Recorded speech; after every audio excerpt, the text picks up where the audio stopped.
নববর্ষ হচ্ছে আমাদের বাঙালি সংস্কৃতির যে একটি গুরুত্বপূর্ণ উৎসব।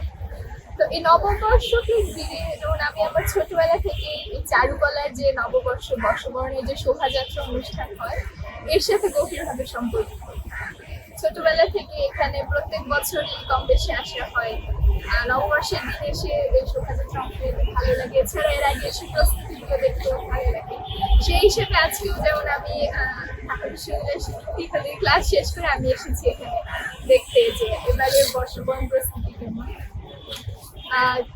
প্রত্যেকবার যেমন থাকে যে এবার মনে হচ্ছে যে কিছুটা কম প্রস্তুতি, কিছুটা কম মনে হচ্ছে। তবে এবার একটা জিনিস নতুন নতুন দেখে খুব ভালো লাগে যে পটচিত্র, এখানে যে বনবিবি, তারপর হচ্ছে গাজীর পট এবং বেহুলা লক্ষিন্দর, সেই যে লোককাহিনীগুলো পটচিত্রের মাধ্যমে তুলে ধরা হচ্ছে, যা আমাদের বাঙালির সংস্কৃতিকে পোর্ট্রে করে, এই জিনিসটা বেশ ভালো লাগে।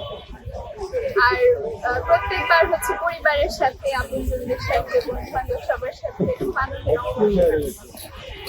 সবাইকে শুভ নববর্ষের শুভেচ্ছা।